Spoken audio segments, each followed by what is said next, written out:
The following is brought to you in part by Patrick MacLaughlin of Douglas Elliman Real Estate.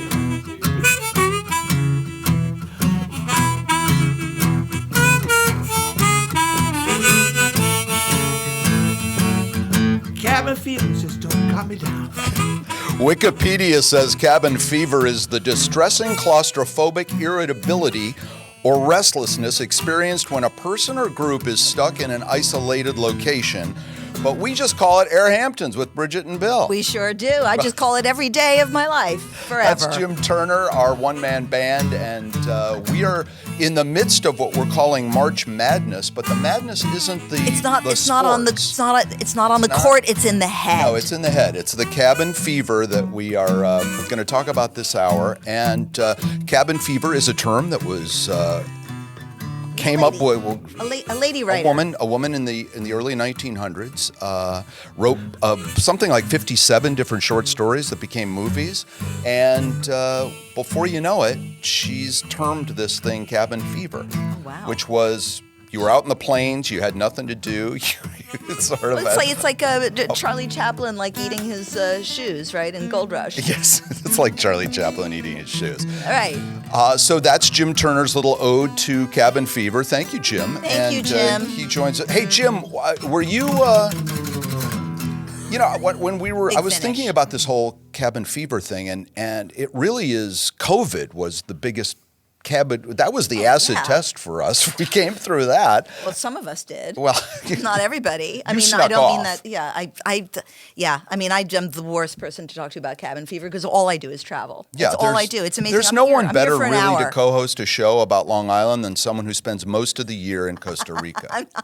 It's not most of the year. That's Bridget LeRoy, my host. I'm Bill McCuddy, my co-host. Bill McCuddy. Jim Turner is as I said, our one-man band. And Jim, did you find that you were prolific during COVID? Did you write a lot? Did music help you get through it? Very, very much so. You know, you can entertain yourself, but I could give you a practical, quick, professional answer without going to the endless. Nothing endless, Jim. We've got 30 seconds. It's too late for that now. The fact of the matter is, we musicians lost a lot of work because of the COVID, and that's a professional, practical thing. But me, I was just jamming away. And most everyone is back to work now. Yeah, for the most part. I think so. Yes. Okay, well, enough of Jim Turner. Thank you. Wait, I got more to say. No, but later. We'll hear about not later. We'll don't hear worry. all through the show his nods to cabin fever. We're going to also go to Broadway. Yeah, but we've got Broadway HD. We're going to go down to Palm Beach. Wait, where a lot Bonnie of Comley and Stewart Lane are going to talk about Broadway HD, right. And then you're going to go down to Palm Beach.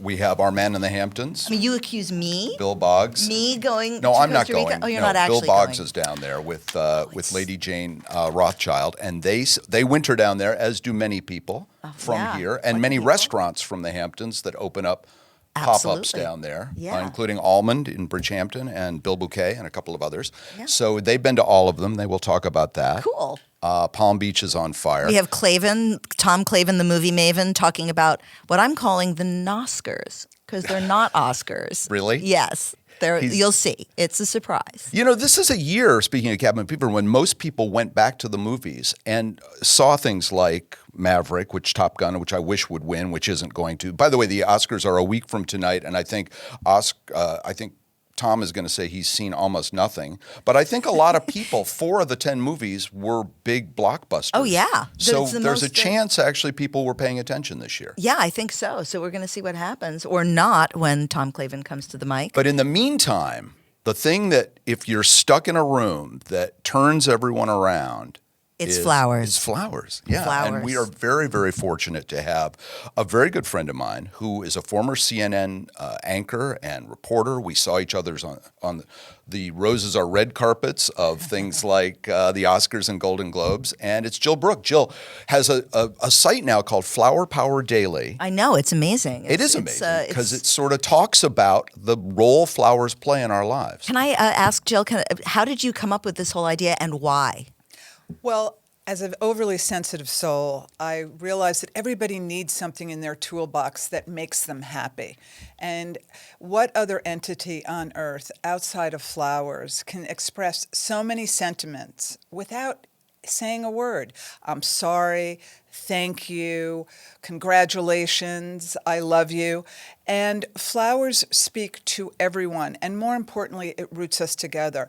So I've always researched flowers. I've always loved them. And at different chapters of life, I realized, this has been my passion my whole entire life. And nobody has really looked at how flowers intersect in news stories, pop culture, fashion, design, decor, food, wellness, and psychology. And then the pandemic happened, talking about cabin fever. Right. And we have 20 million new gardeners of all age groups now. Really? Who realized that flowers really were their solace. And people are starting to realize, and certainly what we do at Flower Power Daily and what we fortify, is that flowers teach you many lessons of life. And that includes resilience. It includes patience. These are two things that we certainly needed. And the importance of beauty. Yeah. And literally what these flowers do and how they make everyone feel. And there's not one person in the world, in every single culture, that doesn't respond to flowers. And the other important piece about it, flowers tell stories. It not only tells stories about your families, but it tells you about our ancestors. And flowers were here during the dinosaurs. And many people actually believe, and there's studies now, reinforcing this, that after the dinosaurs left, it was the proliferation of flowers that gave Homo sapiens a food source. And that is why we still exist. I like. We I ate just want to back flour. up. I like how she says the dinosaurs left. Like they were like, oh, you know what? I've had enough That of this. asteroid came and Bring the spaceship back. but We're it out of also here. shows. There's still a few living on Lily All Pond right, Lane. but here's a key point about that. Okay. Even right now, the past few weeks, aside from obviously talking about the florist and the beautiful arrangements that are happening for Valentine's Days and ways, not Valentine's Day, but for March and- weddings Right. and everything that's Sure. going to happen. But there's flower right now in Scotland that they're finding that can provide heart medication, because in the cold climate it grows in a certain way, so that therefore there aren't side effects to the other previous drugs, which is amazing. Well, now you're getting into my jam, which we had talked So about glad. before the show, which is just Pachamama and Mother Earth and the idea that the flowers, if you believe that perhaps you're looking at me like I'm crazy, Bill McCuddy, but that How would that be that different the than any earth- other episode? Right, exactly. That's why I'm turned away from you today. But like the earth is a sentient being of some kind. It has a heartbeat. All of Well, those it things, clearly and does. it gives us these gifts. We give the earth our and flowers are the gifts. Yes. And they're all But some aren't over. edible. We can't eat roses, You right? can't eat roses, but now it's wedding season right now, Yes. and they also again speak to the culture. So what I'm very proud of being a part of is that there are these toffee roses right now that are trending like crazy. There's even a black market for them. Can I just add a quick caveat? Sure. You can't eat them. I tried. Don't eat a toffee. Toffee roses? They're not actually made of toffee. They're made of rose. okay. I'm Yes, sorry. they continue, are. Joe. But Sorry. we can rewind the tape to talk about what rose petals and various other things. There are certain aspects of flowers that are edible, but it's like anything else. You have to know what you can do and what you can't do. But anyway, And the toffee rose is helping to well, it's speaking to the culture, as it always does. Yeah. And so what's happened right now is that there were these farmers who created these, toffee taupe flowers, not expecting it to literally explode in demand, because, we think about all the florists and so much attention is always given to them and how they arrange the flowers, but that's 90% of the work already being done. That's not the breeders, that's not the cultivators who, create all these flowers that can take years to develop. So they developed these toffee roses, and all of a sudden it exploded in demand, but it makes sense. Of all the new weddings right now and all the new marriage, 17%, according to Pew Research, are mixed races and ethnicities.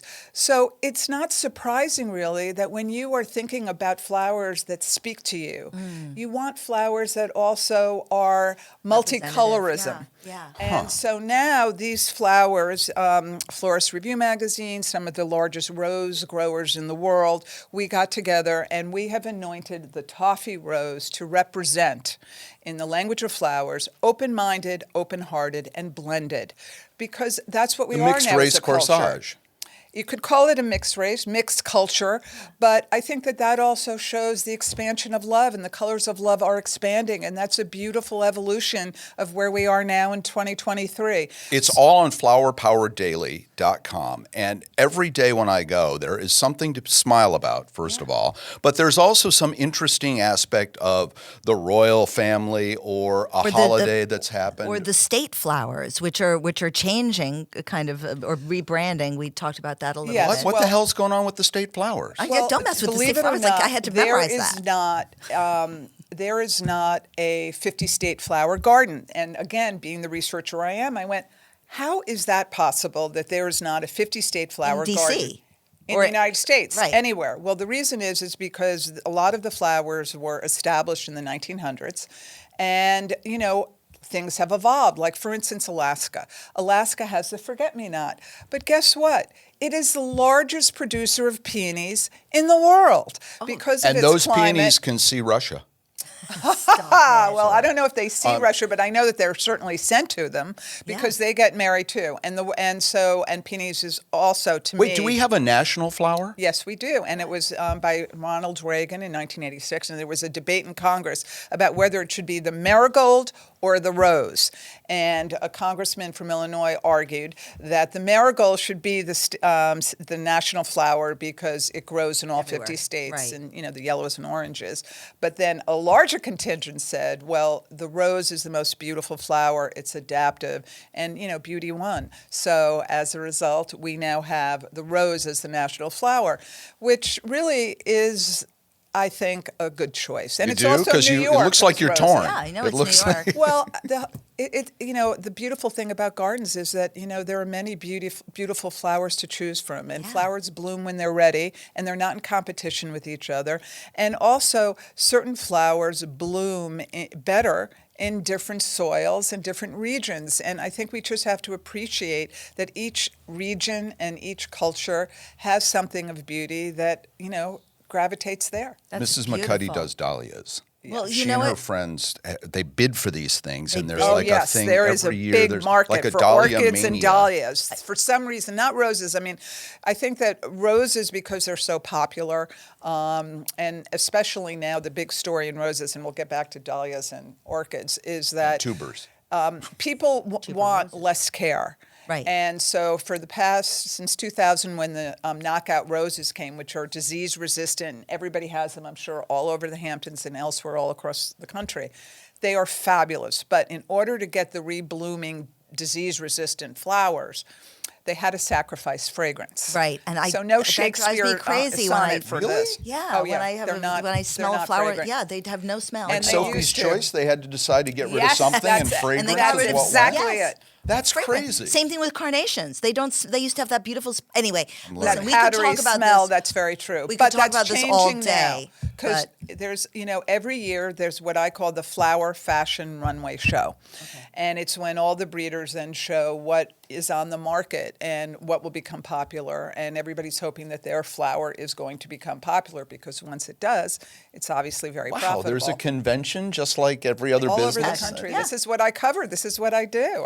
You have a child named after a flower. You're supposed to know this I stuff. do. Hi, Lily. Huh, there you go. Yes. Anyway, Jill Brooke, it's been so amazing, and we could talk about this all day. But if All people day. want to learn more, they can go to your website, flowerpowerdaily.com. Or our Instagram, and every day we give a daily burst of positivity and wisdom through the beauty of flowers. And she brought the flowers we have on the set today. If you're listening beautiful. on WLIW, we just have to take our word for it. They're very beautiful.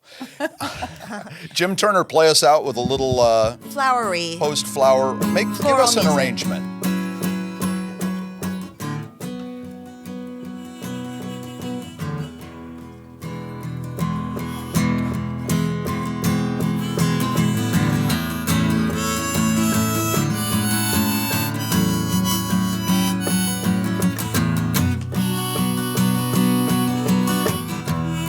All right, beautiful. From an Again, undisclosed tin prefab building somewhere in the wealthiest zip code in the country, we call that irony. This is AirHamptons with Bridget and Bill. If you're listening to this from a Bentley, please send us $100. and we are also taping the show, as we always do, from LTV, which Jill Brooke kind of classed up a little with some roses. Yeah, look at behind that. us That's and nice. also on the table. Yeah, that's All right, we got to nice. talk movies now because, as I mentioned a moment ago, in just about a week we've got the Oscars coming, and this is our man in the Our man of the movies. Our It's movie maven. Tom Clavin, the Hi, movie Tom. maven, who of course has written countless books not about movies, but is a secret cinephile. So not so secret.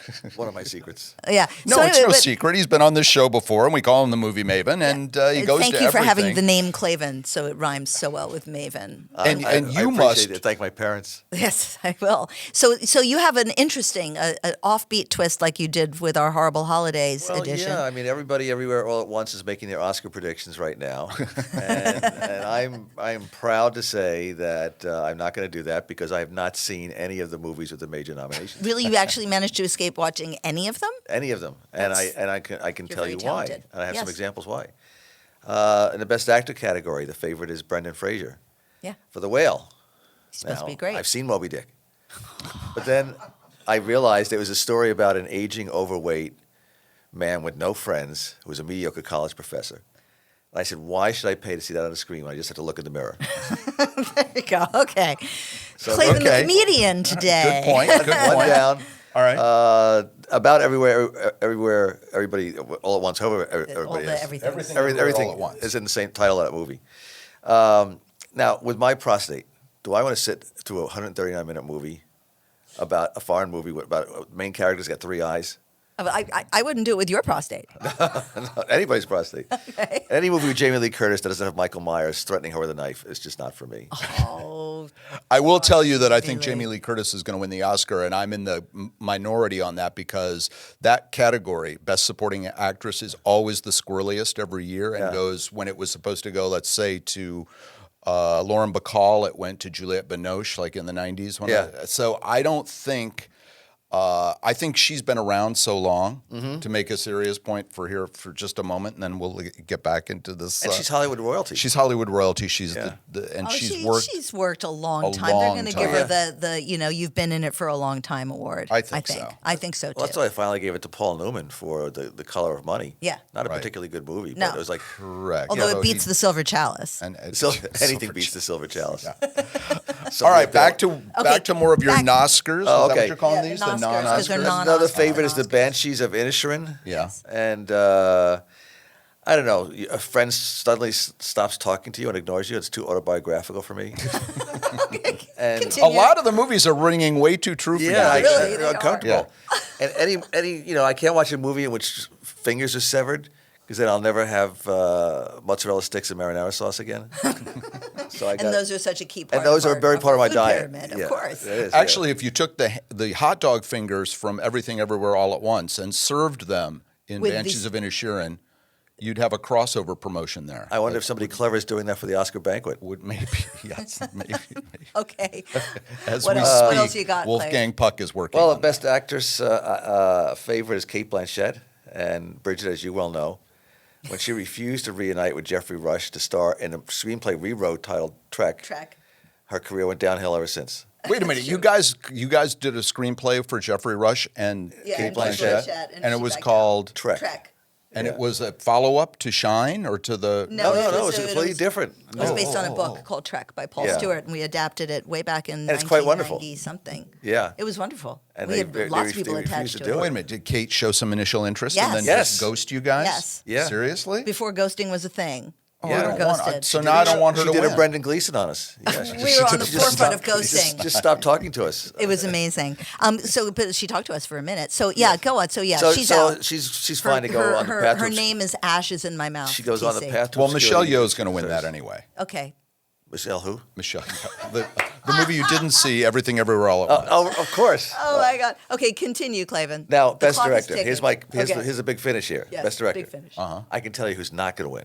Who? Steven Oh, Spielberg no, for The no. Fabelmans. He should win. No, he should. Well, no, the thing is, and I'll tell you why. Because that's what the Academy Awards does to Steven Spielberg. Okay. Okay? He's too You big. know how many Oscars he's won? No.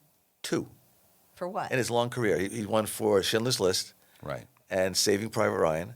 That last one was 1999. So arguably America's best director has not won an Oscar in 24 years. Yeah. That's absolutely. who's going to win? And what are the ones he hasn't won for? Two Daniels are going to win, I think. Oh yeah. Yeah. Well, The two guys from Everything Everywhere All at Once. Well, I'll just give a quick list. I have a couple of notes here about he didn't win for. Well, first of all, he never even got nominated for Jaws. Not even nominated. Such a great movie. And Yeah. And there's that in the Sugarland Express, of course. And But Duel. what else did he not get an Academy Award for? He didn't get an Academy Award for Close Encounters, Jurassic Park, Munich, Lincoln, E.T., my personal favorite, AI. Oh yeah. I think you should do a movie about the Oscars and call it F.U. All Anyway, I'm just going to, All opinions of Mr. Clavin are his own. on my own, Yes. yeah. Yes, we do not share the opinions of Mr. Clavin, No, we at do. least not in public. Once again this year, my Academy Award invitation got lost in the mail. It's like all the other commenters, I'll be watching it at home on television. Okay, good. And I'm going to steal a line from Bob Hope that Oscar time for him in his house was known as Passover. Tom Clavin, Tom our Clavin. movie Thank you. maven, thank you for coming in with your Noscars. And Noscars. we will be on the edge of our seat next week watching to see if you are correct. Should we play him off just like they do at the Oscars? Yeah, he's gone too long. Thanks, Jim. Jim Turner playing. And because on a Sunday afternoon, it was our show or an hour-long infomercial on juicers, this is AirHamptons with Bridget and Bill. All the fiber you need, less pulp. Not Thanks really. for joining us. You've got a lot of pulp. There's way too much pulp. Well, Hey, now speaking of pulp, it's one of our favorite times of the week. We're going to do a little Hamptons chattering and learn about what's happening everywhere with the great Patrick MacLaughlin. Patrick, welcome. Oh my God, thanks. Oh, look, you got a little musical assist Oh. there. I did. Oh, look, we're giving you some headroom. Oh, there you go. How do I look? Listening on the radio, no one gorgeous. even saw that. Oh wow. So hi, Welcome Patrick back. McLaughlin. Hi. Good to That was see a you. fun. That was fun stuff. Wasn't it? Yeah. It's always fun when you come on too. We're as stunned as you are. Well, I mean, get Jill Brooke here, and she worked at a real news channel. I'm so impressed. No. Not like where we worked. We don't know how she got through the screen process here. Oh my gosh. Yeah, But it's very, interesting very- about flowers. Did you know Bernie Madoff was a big? He was really into flowers and had a whole garden at his estate in Montauk. Really? True? It was a pansy scheme. Oh God, a fancy scheme. Did Clavin write that for you? Oh man. Sorry. We'll do that through trial and error. And, well, it's great to No, bad there is no trial and error here. It's all trial and error. Bad pun. Trowel, and there's actually a book called that. Is there Trowel really? and I guess it's yeah. about gardening. It is. You Where hit did we that go nail off the right on off the the rails? head. If there's a way to kill it, I can do it when it comes to gardening. but go You did a ahead. great Oh, really? job. Yeah. Oh, bad. No, bad. We have a really good. Well, you've been to my house. I have a huge garden. I don't do it. You know. Actually, Mrs. McCuddy has done their pots. They've gone to pot with her. I went blank. The I had giant- no The idea. the pots by that the would go pool. by her Oh, the pool. big beautiful pool pots. Yes, Your pool pots. beautiful pool pots. Not to Give be her a confused call. with the pole pots. Right, exactly. I was just going to go there. Oh, No, there you go. now I want Email some me and I'll pho. get you her phone number. Now, Oh. now I'm in the mood for pho. For fun. Okay. So what's Anyway. happening in the Hamptons? Well, also I want to talk about the Oscars. I'm excited for LA Confidential. I think that's going to win. What Do you year is think? it? I suddenly got really confused. Anyways, I'm Is sorry. that Louisiana or Los Angeles? Yeah. Well, I don't know any of the movies. I haven't seen any of them. Well, that so- was Clavin's point. I mean, I think this is a year when a lot more people have seen a lot more movies, and I still think maybe it's not going to get a huge number. But I'm pulling for a couple of things. I think it would be amazing if Maverick won. Yeah, but they nominated 20 movies, Bill. Like, No, like, they why? No, it's 10, and they're 20, obligated. whatever. It's It's 20 at the Golden Globe, or it can be a lot more at the Golden Globes. Whatever, because they I'm have two kidding, but it's a categories. lot. Yeah. No, they are obligated to do 10, and so they did. But what's exciting this year for anyone listening is there's a 4 in 10 chance that you saw those movies. Some of the other movies, Fabelmans that we were talking about a moment ago, hasn't made any money. Yeah. But things like Elvis made a lot of money. Haven't seen it. Haven't seen it. You haven't seen Elvis? No, I bought it, but I haven't seen it. Me kid's good. too. I still have it. It In haunts my eye- me it's when in I my go This through is the Apple the problem TV with thing. the movie-going world that no one's seen I haven't it. seen Maverick yet. I did, and you know what? I had to watch the original Top Gun again, but thank God there's fast forward because I was like, no, I don't like this part. No, this part's boring. No, I just want to see the flying. No, I don't care. You about just the wanted to go to storyline. the volleyball scene, is what you wanted to do, Missy. Like, Maybe. cat's out of Maybe. the bag. So will you go to an Oscar party? I don't have any friends anymore, Bill. Not to, But you know. there are some interesting parties coming up in April, and one of them is a murder mystery weekend that Oh, you know yeah, about. yeah. All right, I got to pull out my cheat sheet, a.k.a. my phone, which is off because everyone always yells at me. So that I do. this was covered though in I- Hampton's Chatter. Yeah, you know what? about it. So they're taking over a hotel. They're Well, going to they're move into multiple venues. And you know what? Like, have you ever done one of these things? Is this camera right? So Like these he's murder holding mystery? up a Yeah, board yeah. game that's called Well, Murder no. Have Mystery. you ever everyone always says these are so much fun, and I figure this is a lot easier. Like, With this, you have to send out character booklets. You have to make the dinner they make. It's Yeah, like, yeah. what's a pain in the ass? Right, of So can I course it say is. yes? So this has So been- this this is easier. What they're going to do, I think, out It's here is April- something. yeah. Oh, which Staged, weekend? you'll solve murder mysteries. They're going to have dinners with authors like Michael Connolly, who wrote The Lincoln Lawyer. that's amazing. He's going to be one of the guests, and they're going to have like one-on-one dinners, kind of like they do for Authors Night. Which I am doing again this year, by the way. I'm very excited. Oh, you're doing Authors Night? Yes. Oh, cool. They asked me. The Oh, library. yay, bravo. For a pop-up Broke book? it here. What? Shut up, you. God. And they're going to So- have, different venues, not just one place. But someone's going to get killed, and somebody's going to have to figure it out. Yeah, I think it's going to be a lot of fun. They've been planning this for a while, So wait a and minute. The usual murder mystery is like it's like dinner theater. You go in, Yeah. it's 2 hours. You're saying that this is going to be like a whole like week or weekend. weekend. Yes, of I'm all- cheating 3 again. I'm days. cheating again. 13th through the 16th. Okay, of April. And Yeah, how yeah. do people find out about this? This Well, is you awesome. can go to hamptonswhodunit.com. I believe it's .com. Yeah, hamptonswhodunit.com. Or hamptonschatter.net. Or you can go to hamptonschatter.net, and I'll give you the links. Are you going to participate? Because I have Yeah, a you feeling. know what? They're asking me to host a dinner. I'm like, Oh, can I want to do this with you. It's so much fun. it's a lot of work. Well, I get together with Joe and Dana Shaw from the Express News Group, Yeah. and Annette Hinkle and Adam Flax, who we call the Flinkles. Yeah. So it's the Flinkles, the Shaws, and the LeRoy Johnsons, and we do things like this. Like we went to Sleep No More Right. in February. At the McKittrick Hotel, where you it's an immersive. Now that's the same experience. idea, right? You wander around a house where somebody's been killed or not. Well, it's actually based on the Scottish play, and it's got lots of naked bodies, and there's weird like things you crawl through. It's like a 2.5, 3 hour. Remember immersive Tamara in the City? They used to have it was like an off-Broadway show, and you No. went and it was a murder mystery, and I think they That had was it- in a hotel Yeah, well, I downtown think too, it was right? in a hotel somewhere. I Yeah, was so gonna say these it things was are like I think probably also with the end, not the end, but the winding down of the pandemic. These kind of small group things Yeah. are what people feel comfortable with. It's Maybe. like Because it's Tony- cabin fever. Yeah, it's like Tony and Cabin. Tina's wedding, but someone will get it, offed.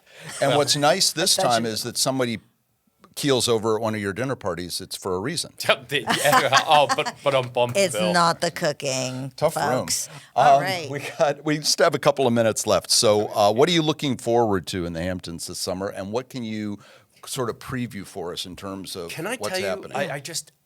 I was really blown away, and I rarely say this about a restaurant.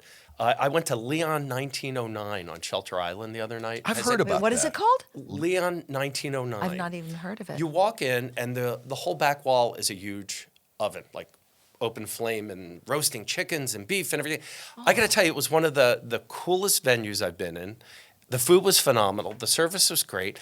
And I drove to Shelter Island in the middle of winter, and I enjoyed it. So there you go. See, anything you say about food, I'm intermittent fasting. Yeah, I I'm mean, sorry. well, today's my first day. In other words, I didn't have breakfast. Is what Can I I'm have trying another to say. cronut, please? Yeah, well, Yeah. stop! I'm dying. I want to go Cruel and room. have. I want. Cruel room. Yeah, cruel room. I want to go and have like roasted chicken now. That sounds. Oh my God, it was the fantastic. best roasted chicken ever. Let's all go. Best ever. Let's all go, and then let's all do a murder mystery thing together. I'm feeling very like in tune with everybody. By the way, it's the flowers. It's Jill's flowers. It is the flowers, but They I'm made it. They brought us all together. Going back to the Hamptons Murder Mystery, Yes. tickets are on sale starting March 1st, which was a couple days ago. Yeah. How much And- is it? Do you have any idea? The tickets vary depending upon How whether many you want to do a events? dinner, how many events you want to I go think to. that's So declassé in the Hamptons to ask how much something costs. if you have to ask, you can't go. Exactly. There you If go. you have You're to ask out. how much, I can't don't- go. You can't go. McCuddy can't go. Mrs. McCuddy's going to want to go because it's a murder mystery, and she's hooked like crack on Dateline. She and all of that can stuff. come with me. Why is it every time? She was married to the doctor of her dreams. It's like, this is not going to end well. Like, tonight on Dateline. Mrs. McCuddy looked happy, but was she? So everything's always a question at the end of the sentence. Right. And there's was a some nice music. man. By the way, playing if as anyone if you ever get offered to go into another room for some lemonade, don't do it. right. And my husband, when he brings me coffee in the morning, he says, "Make sure to drink every drop." And he says it like that. That's not a good Ooh, sign. suspicion. Hey, we're going to go to Broadway when we come back, Yes. and then we're heading down to Palm Beach. But first, let's play us out with a little something from Jim Turner. We are talking cabin fever because this is March Madness, and you're listening to AirHamptons with Bill and Bridget.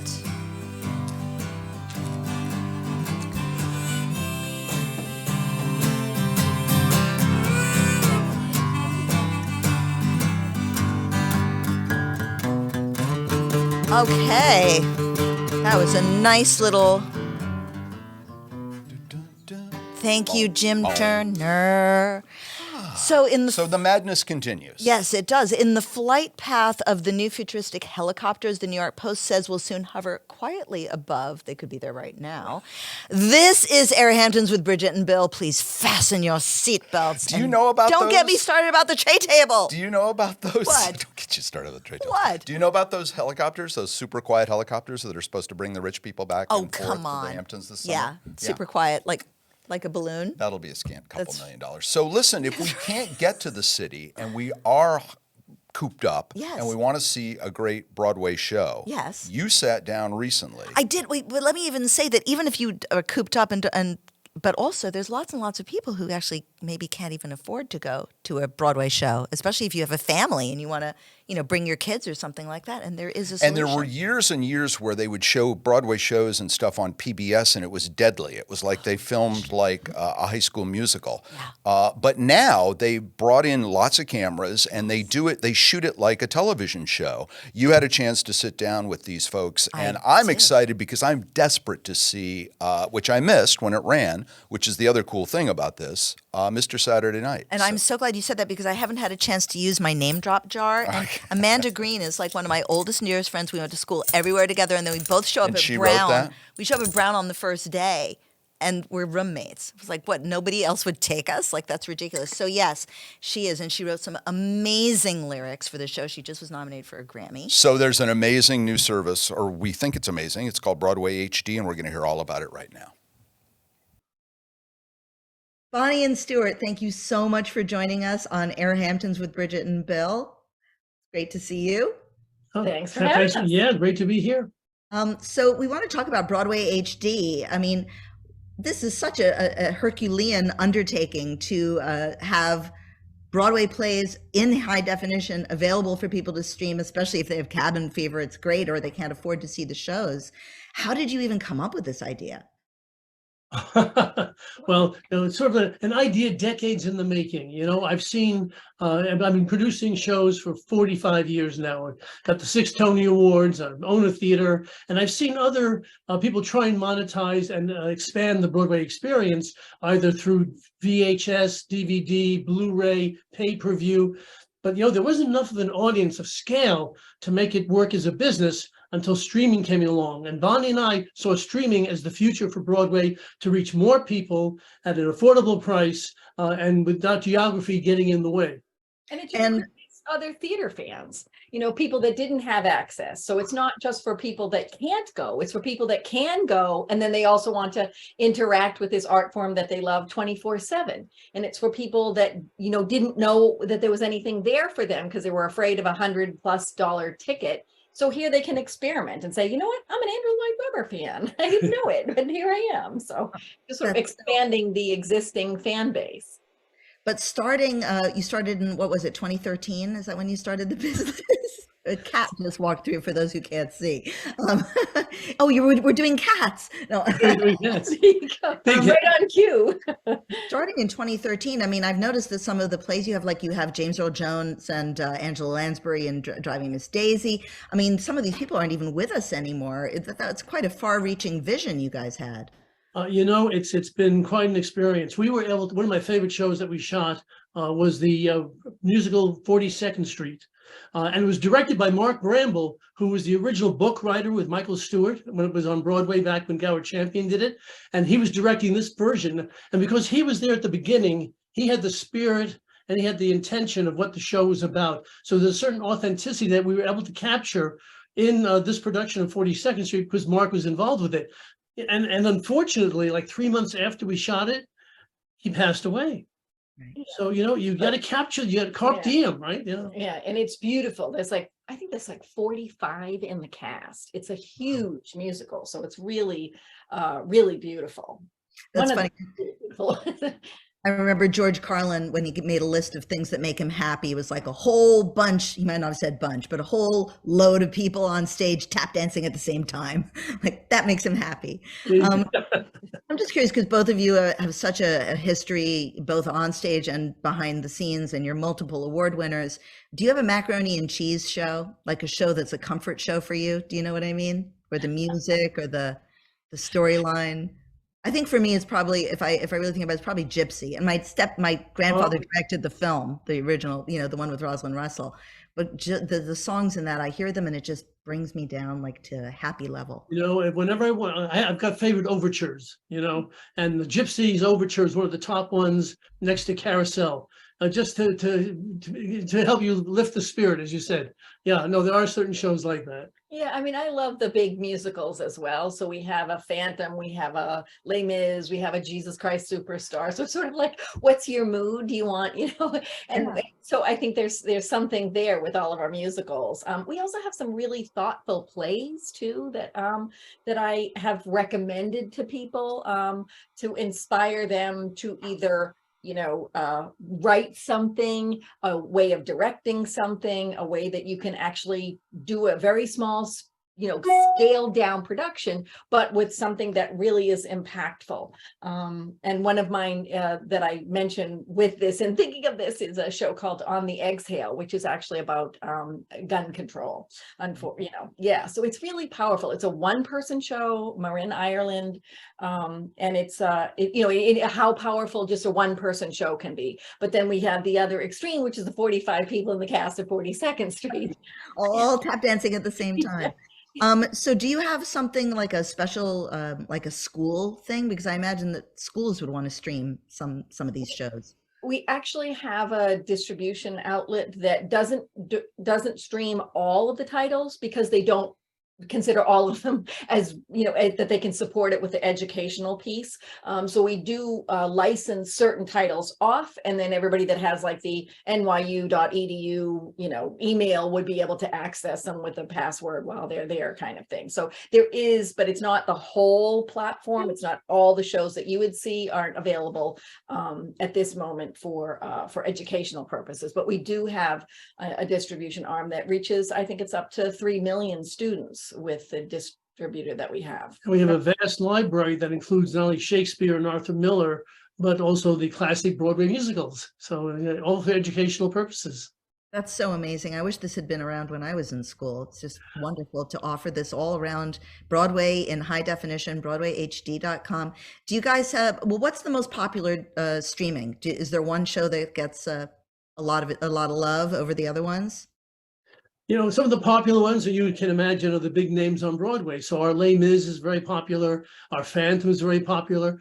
Our Joseph and his amazing Technicolor Dreamcoat is always in the top 20. Yeah. So, it's the ones that people are familiar with. I think that they enjoyed, that they've done in high school, that kind of show. Yeah, Little Women, Kinky Boots, Cats. We have a Cats. And it's fun because those ones are still being produced live. So the streaming doesn't affect it. It just reminds people of like, oh, that's a great show. We should do that here. So I think there's a lot of ways we reach people. It's kind of another way of doing an original cast recording that they used to do back in the day, Sure. That's amazing. Is there one one play or musical in the past, like if you could go back and do one Broadway HD of one show that ran on Broadway? Oh, one of my early hits was the original La Cage aux Folles on Broadway, and Carry You. That's right. Well, no, we had was it George Hearn? That's right. And it was Arthur Lawrence directed it, and it was so smooth and cinematic in its own style, and it's never been shot before. I think it might be at the Lincoln Center Library, but not on a commercial basis the way we shoot shows. That's one I wish we'd captured. And that was Stu's first Tony. That was my first Tony. Yeah. I love that show. I think I was at the opening night, and I forgot that, of course, that it was George Hearn. He was brilliant. What about you, Bonnie? Anything? For I wish that we caught, it's just there's just so many great shows, and Stu and I really believe like if everything that gets to Broadway should be shared with an audience outside of the four walls of that theater. So I'm a believer that we want everything that hits that Broadway stage to be able to be streamed. So I think there's so many shows. It breaks my heart that everything isn't captured in this way. So I don't think I could pick just one. But moving forward, people can turn to BroadwayHD.com and you can get a subscription and watch a whole bunch of shows. get a party together, get some people together and have a cats party or something. I'm We're adding new shows all the time, so every month is different. And you have over 300 already up, yes? That's just amazing. So bravo, standing ovation for the two of you. Thank you so much. Bonnie Comley, Stewart Lane, just so grateful to have you on our show. Thanks again. Bye-bye. Thank you. You know, without sounding like a commercial, this to me feels like the channel you don't even know exists. That it's Broadway out there HD? Yeah. and that it's doing this and has over 300 shows. I was sort of going through it the other night, and some of the things are really old productions, and some are very new, and some are in that kind of clunky way that I was talking about before, because that was the technology 30 years ago. Right, but so you got Jason Alexander and Bye Bye Birdie. Shot. Some of them are like little films. Yeah, too. well, they have like the Bette Midler, Gypsy.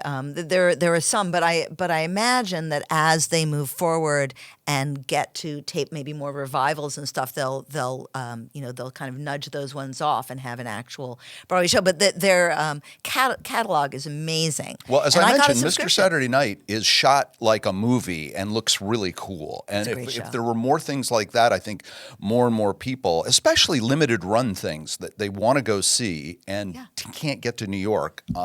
This is a great thing. Broadway HD, run by Bonnie and Stewart, and they were great guests. And we have another couple that we're going to talk to. We do, and coming all the way because of the cabin fever that we've been talking about. Some people get out of the cabin. Yeah, some people get the hell out of Dodge. Spread their wings and fly and away leave from the cabin. Hamptons and go down to Florida in mass numbers this year, Oh, Bridget. the snowbirds. What are we doing here? I'm usually in Costa Rica. I just came We're in back a for an tin hour. room in Wainscott. We're supposed to mention this is the LTV studio, Yes, but you're it listening is. to it on perhaps on WLIW. FM. We thank you for watching or listening.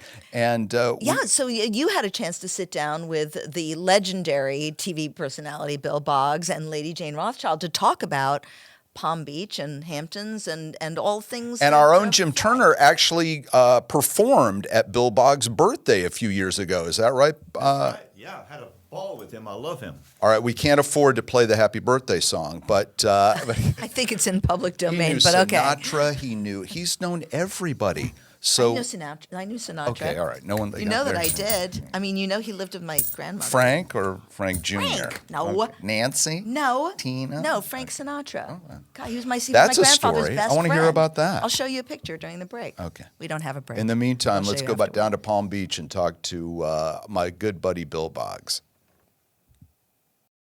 Bridget, joining us now is our man in Palm Beach and his fantastic lady. It is Bill Boggs and Lady Jane Rothchild. Bill, from television here in the New York area for years and years. They make their summer home in East Hampton, but in the winter, the two of them, like everyone else, I guess it's now the law in Manhattan. Yes, it is. And Mayor Adams is not happy with that. They head to what used to be the sleepy little burg known as Palm Beach. Right. Jane and Bill, welcome to AirHamptons with Bridget and Bill. Thank you.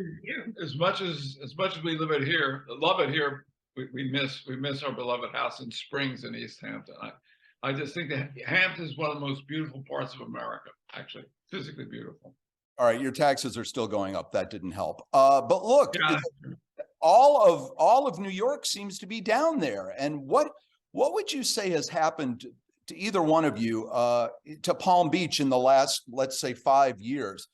Was it just COVID or what? I mean, this was the sleepiest little town in Florida, and now it's gone crazy. What do you attribute that to? Well, I don't think it's ever been, maybe in the 30s, the sleepiest little town in Florida. Palm Beach has had a powerful residency of people. Palm Beach itself is a barrier island, like Ocean City, New Jersey is, or whatever.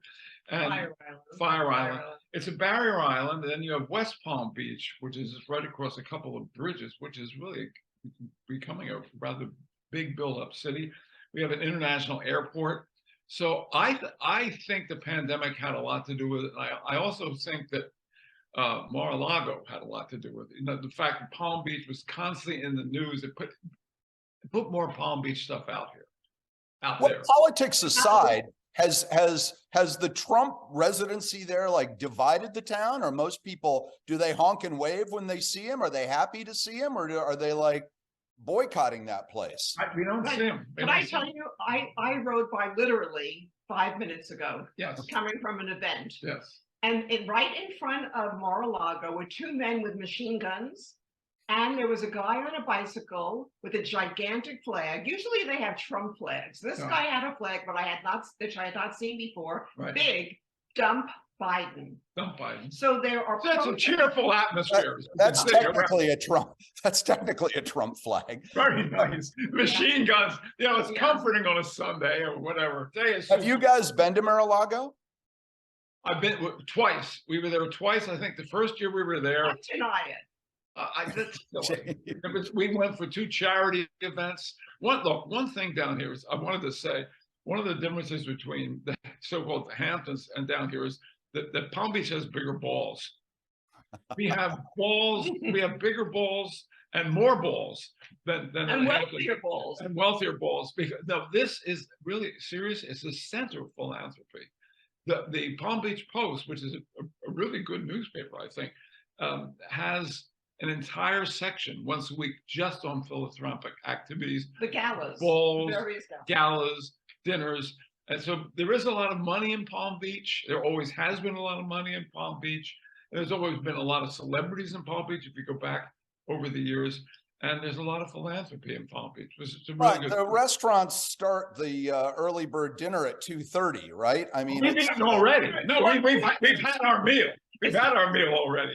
So we're talking on a Sunday afternoon. What's a typical Saturday night for you two in Palm Beach? What's going on in terms of a gala or an art opening and you mentioned West Palm, so are you going back and forth on some of these social outings? Cravitz Center. Yeah, well, first of all, Palm Beach is compared to the Hamptons, it's much more accessible. There's so much going on and there's no traffic. Yeah. There are parking lots, so it makes it easier. Like we go to Cravitz Center frequently where they have shows and lectures and recitals.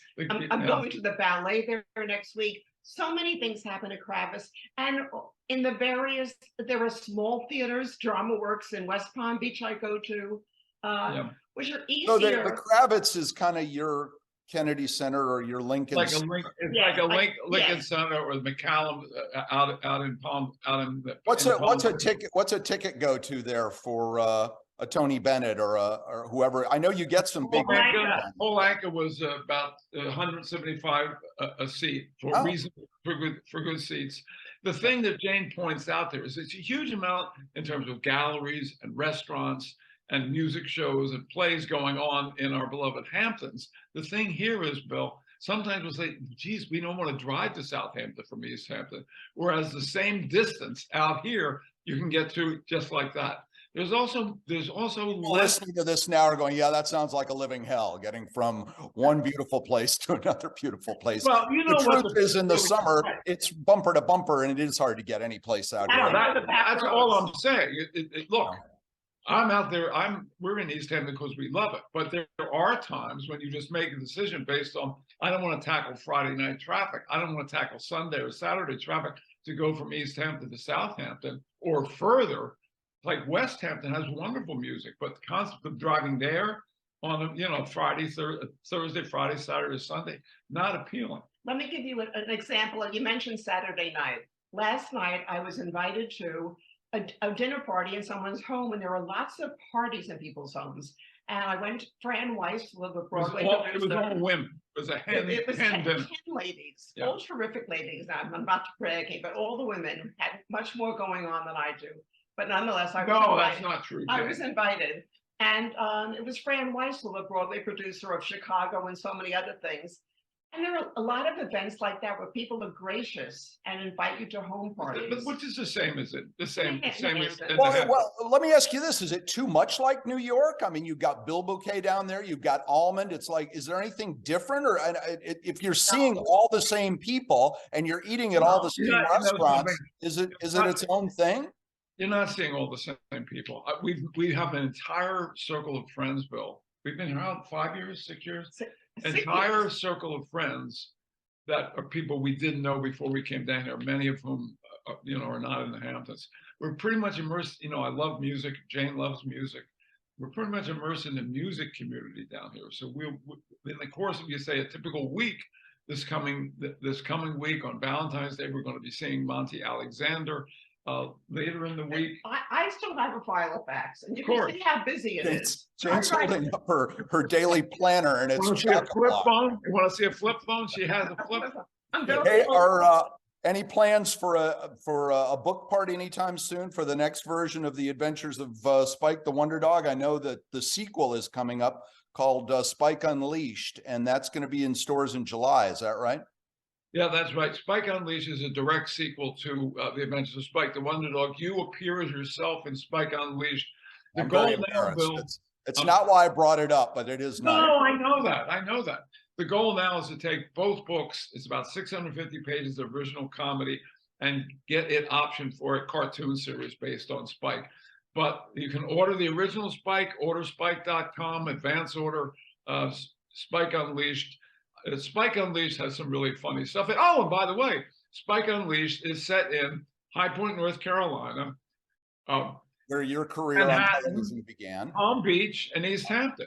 Oh, All places where I've been and lived. See how we brought it around full circle? Our man and lady in Palm Beach, and he's holding up the book like he should, in case you're Good for fun. Good Uh, for fun. It's Bill Boggs and Lady Jane. Thank you so much for joining Jane us. Rothchild. Just Jane Jane Rothchild. Okay, just Jane Rothchild. Lady is for fun. She was a lady, and then she met Bill Boggs. Right. Now she's simply Jane the Brain. She has to be the brain with me. Well, listen, you're welcome on this show anytime. Thanks for joining us, and keep us posted about what's going on down in Palm Beach. We got a Dan's Papers down there now. We got everybody's Vicky down Schnepp. there. Vicky Schneps is down here. It's Herself. lonely up Michelle here. Crawford's down there. You've taken everybody away from us. All right. Thank you both. We'll talk to you again soon. And there is much more after this. Don't go away. That was great. I Yeah, love hearing. I love Bill they're so Boggs. charming. They are so lovely. I forgot out of that interview, I did there's much more coming. So we had a little bit of Jim Turner there. Some cabin fever Jim, music. thanks. So they're not suffering from cabin fever down in Palm Beach. Well, they they're might going be. out every night. They're at the They Kravitz aren't. Center. Yeah, they're going nuts. That's so great. I mean, Should we send Turner down to the Kravitz Center? He can open for Vic Damone or Ghost of Vic Damone. I don't know. Ghost of Vic Damone. I think that's actually the name of the band. Yeah. It should be if it isn't. That's Boy, great. this show has been chock-a-block. Okay, enough cabin All right, fever over there in the corner, kiddo. Let's let Jim Turner out of the cabin. Okay. You know that down in Costa Rica, I have log cabins. So when I say I have cabin fever, it means I can't wait to get back to my cabins in Costa Rica. Wow. That's what it means. And you're a little warm about it. And so there's a fever and you're down. It's like, wasn't it like 150 degrees there when you were there just now? No, don't know what Costa Rica has 8 different microclimates. I could go on all day about it. Right, No, I can't live in the afford mountains. I can't afford all those microclimates. Oh, stop it. Well, I want to mention that we have friends staying down there like Bill and Jane in Florida. And if you have a place in the Hamptons or anywhere in New York and a place in Florida, those 2 states have an app. What? Those 2 states are working together to track whether you're in Florida enough number of days or in New York enough you mean number of days. for residency? For residency. Oh, that's Isn't that wild? So clever. Well, Yeah. I guess so. New York is the place where the most snowbirds come from. We'll have to look that up for the next And show. the 2 states got together and said, we should be really comparing notes on this. And so they have this little thing that our friends down there have. Damn you, the man! The man. Men coming down on me and Hey, harshing my toque. The man here is Ellen Watson. She runs the whole place She for sure us does. on this show. And thank you to her. Thanks to everybody who worked on the show this week. We had a great time. We and did. We had we're going to Jill bust out of Brooke. this Wait, cabin we now. had Jill Brooke, Tom Jill Clavin. Brooke, flowerpowerdaily.com. We had Patrick with Hamptons Patrick, Chatter. hamptonchatter.net. And we had the 2 couples. We had Bonnie Comley and Stewart Lane. It was almost too much show. It was too much show because we didn't get a chance to talk and be funny. Let's get out of here. Oh, now? Okay. Do I get to eat? Yes, you can Okay, have whatever you want. All right. Play us out, Jim. Thanks for listening to this edition. Recorded at a studio called LTV for a radio station called WLIW, and anyone else who wants to hear it or listen to it at this point. It's time for his meds, clearly. This is AirHamptons with Bridget and Bill.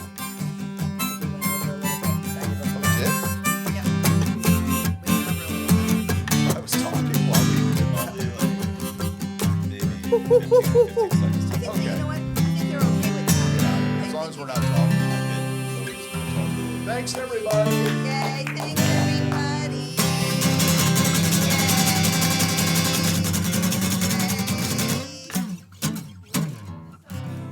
Yay. That went very smooth. Great job, y'all. You were